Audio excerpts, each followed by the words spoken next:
তো প্রিয় বন্ধুরা, তোমরা যারা নতুন কলেজে ভর্তি হবে, তো উচ্চশিক্ষা জগতে পদার্পণ করার আগে তোমাদের সামনে অনেক পথ খোলা থাকে, কিন্তু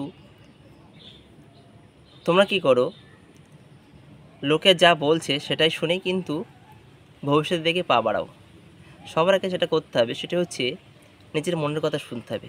কোনো সাবজেক্ট যদি তোমার ভালো লেগে থাকে, তাহলে সেই সাবজেক্টে নিয়ে কিন্তু তোমাদের অনার্স করা উচিত, ঠিক আছে?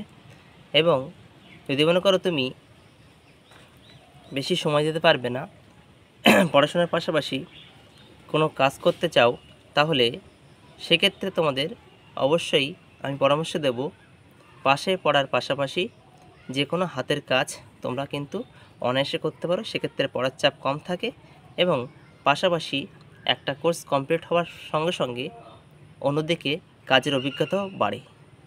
অনেকেই 12 পাস করেই কিন্তু বিশেষ করে বাইরের দেশে তো আছেই, এবং শহর এলাকার দিকে, বিশেষত গ্রাম্য এলাকায় ছেলেমেয়েরা বিশেষত অনার্সের দিকে পা বাড়ায়, এবং শহর এলাকার দিকে ছেলেমেয়েরা কিন্তু উচ্চ মাধ্যমিক পাস করার পাশাপাশি বিভিন্ন কোম্পানিতে জব বেছে নেয় এবং লোকাল যে কাজবাজ থাকে সেগুলো বেছে নিয়ে থাকে এবং সেই পেশার পাশাপাশি পড়াশোনা করে থাকে। তো সেক্ষেত্রে আমি বলবো, যারা বিষয়ের প্রতি আগ্রহী বেশি, গভীরতা বেশি, তাদেরকে বলবো তোমরা অনার্স নিয়ে পড়াশোনা করতে। এবং যারা অনার্স পড়তে ইচ্ছুক নয়, পড়াশোনার নিম্ন মেধা বা মধ্যমেধা সম্পন্ন ছেলে মেয়ে, তাদেরকে বলবো অনার্সের দিকে তোমরা কারোর কথা শুনে পা বাড়াবে না। কারণ পা বাড়ালে 1 বছরের মধ্যে কিন্তু সেই পা ভেঙে হুমড়ে কিন্তু তোমাকে খোঁড়াতে খোঁড়াতে কোনো রকমে বিএ বা বিএসসি বা বিকম পাস করতে হবে, ঠিক আছে? তো তোমার যদি ডেপথ থাকে, বিষয়ের প্রতি ভালোবাসা থাকে, তুমি যদি পুরো স্টুডেন্ট হও, তাহলে যে কোনো সাবজেক্টে অনার্স তুমি নিতে পারো, প্রথম কথা।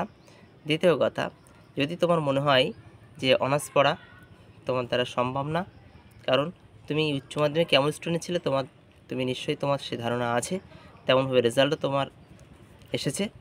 তো এর পাশাপাশি মনে করো যে পাশে পড়বো আমি, পাশে কম পড়তে হয়, আমি এর আগে একটা ভিডিওতে আলোচনা করেছি, পাশে কম পড়তে হয়। পাশে পড়ার পাশাপাশি তুমি কিন্তু বিভিন্ন কোম্পানির জবের কাজ করতে পারো। এবং যারা জাস্ট জেনারেল লাইনে বিএ পাসটা করে রাখবে এবং ভবিষ্যতে চাকরির পরীক্ষার জন্য প্রস্তুতি নেবে, তাদের ক্ষেত্রে বলবো অবশ্যই তোমরা বিএ পাশে পড়ে নাও এবং চাকরির যে কোনো কোচিং সেন্টার আছে সেই কোচিং সেন্টারে তোমরা যোগাযোগ করো, সেখানে ভর্তি হয়ে তোমরা প্রিপারেশান নাও। তো সেক্ষেত্রে তোমাদের কি হবে, একদিকে চাকরির প্রশিক্ষণের পাশাপাশি নিজেদের যাচাই হয়ে যাবে, নিজেদের চাকরির ক্ষেত্রে এক ধাপ এগিয়ে নিয়ে গেলে, পাশাপাশি এদিকে কোর্সটাও কমপ্লিট হয়ে গেল। সুতরাং একসাথে দুটি কোর্স সম্পন্ন হচ্ছে, একদিকে চাকরির জন্য প্রস্তুতি এবং অন্যদিকে বিএ বিকম বা বিএসসি পাশে তোমাদের পড়াটা কমপ্লিট হয়ে যাচ্ছে। সেক্ষেত্রে কী লাভটা হয়, সেক্ষেত্রে পাশে পড়ে লাভটা হয় 3 বছর পাস কোর্স সম্পন্ন হয়ে যাচ্ছে এবং বিএ পাস করার পাশাপাশি চাকরির ক্ষেত্রে আমি নতুন চাকরির সন্ধান খুঁজে পাচ্ছি। পরীক্ষা দিয়ে নিজের যোগ্যতা যাচাই করার পরে, দক্ষতা প্রমাণ দেওয়ার পরে চাকরির সুযোগ পেয়ে যাচ্ছি। অনেকেই বিএ পড়তে পড়তেই কিন্তু উচ্চ মাধ্যমিক যোগ্যতায় বিভিন্ন চাকরি কিন্তু পেয়ে যেতে পারে। এছাড়া বিএ পাস করার পরপরই কিন্তু চাকরি তোমরা পেয়ে যেতে পারো। সেক্ষেত্রে পাশের খুব গুরুত্বপূর্ণ একটা ভূমিকা আছে। অন্যদিকে অনার্স যদি তোমাকে পড়তে হয়, সেক্ষেত্রে তোমার কিন্তু কোনো রকম সুযোগ নেই ফাঁকি দেওয়ার।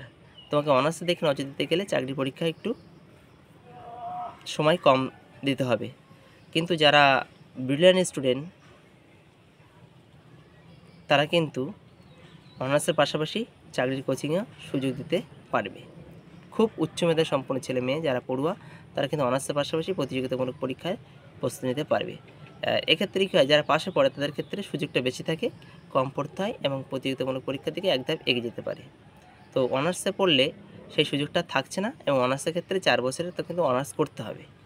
অনেকে এই সময় বলবে অনার্স নাও, অনার্স নাও, অনার্স নাও, কিন্তু অনার্স আর পাশের পার্থক্যটা তোমাদের আগে জানা দরকার। সিলেবাস সম্পর্কে ধারণা তৈরি করা দরকার, তারপরে কিন্তু ডিসিশন নেওয়া দরকার, ঠিক আছে? আশা করি তোমাদের ভিডিওটা ভালো লেগেছে। অবশ্যই সকলে ভালো থেকো।